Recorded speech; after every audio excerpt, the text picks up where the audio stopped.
Mga celebrities na present sa second wedding nina Angelica Panganiban at Greg Homan sa Siargao.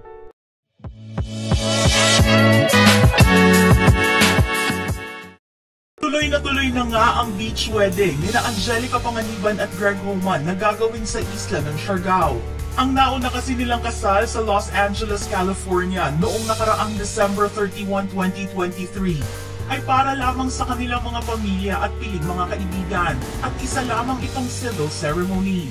Ang pagpunta nila sa Siargao noong nakaraang taon at pag-ocular sa ilang mga lugar ay para naman pala sa isang malaking selebrasyon na talaga namang pinaghandaan nilang mag-asawa. Sinabi nga ni Angge sa kanyang vlog noon na napili nila ang isla ng Siargao dahil isa ito sa mga dream destinations nilang mag-asawa. Matatandaan na ang unang pagkikita nilang dalawa ay noong may taping ito para sa seryeng Walang Hanggang Paalam, na kinuna naman sa Subic. Sa isang lighthouse sa Subic sila unang nag-meet.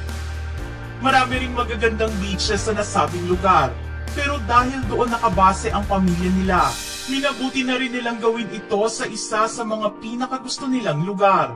At dahil malaki ang event na ito at nasa malayong lugar din, minabuti na ng ilang mga imbitado na magpunta na sa isla kahit sa darating na weekend pa ang petsa ng kasal. Dr. Ivy Teo, ang kilalang celebrity dermatologist, ang naging host ng bridal shower ni Angelica noong April 15. Ruel Bayani and Andoy Ranay. Ang ABS-CBN International Production Head na si Ruel Bayani naman ay nakasama na ni Angelica sa ilang mga proyekto niya noon sa network. Malaki ang naitulong ni Ruel Bayani sa kanyang karera, kaya naman iniingatan nito ang kanilang nabuong friendship. Gayon din naman kay Direk Andoy, na ilang proyekto na ang pinagsaluhan nilang dalawa ni Angge.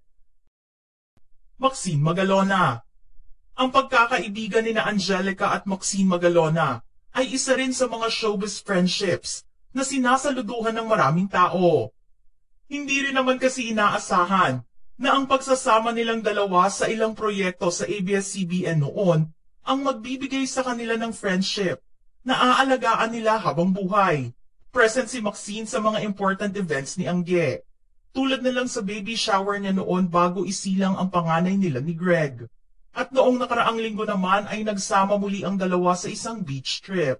Nag-post ng ilang litrato si Maxine sa IG at ipinakita ang bonding nilang dalawa sa San Antonio, Zambales. Very much needed break nga ang paglalarawan nila dito. Cherry Pie Picache. Isa si Cherry Pie sa mga naging instrumento para magkakilala sina Angge at Greg, kundi dahil sa pagpupumilit niya sa aktres para kilalanin ang lalaking sa tingin niya ay nababagay para sa kanya. Hindi sila magkakatuluyan ni Greg. Wala sanang kasalan na magaganap. Glyza De Castro. Ang isa sa mga matalik na kaibigan ni Angge na si Glyza, ang kinuha niyang matron of honor. Matagal na nga ang friendship nilang dalawa, na hindi naman inakalang naalagaan nila, kahit nagtatrabaho sila sa magkaibang istasyon noon.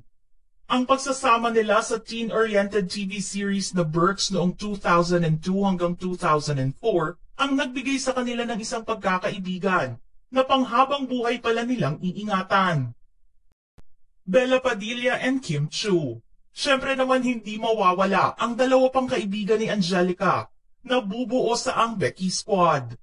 Hindi maaaring hindi dumalo sina Bella Padilla at Kim Chiu sa espesyal na araw ng kanilang pinakamamahal na kaibigan. Sobrang tried and tested na rin ang pagkakaibigan ng tatlo sa loob ng maraming taon. Minsan ngang nagbiro si Angelica at sinabi kung anong mangyayari sa kanila kung sakaling mag-away-away silang tatlo, marami pa man din na silang followers.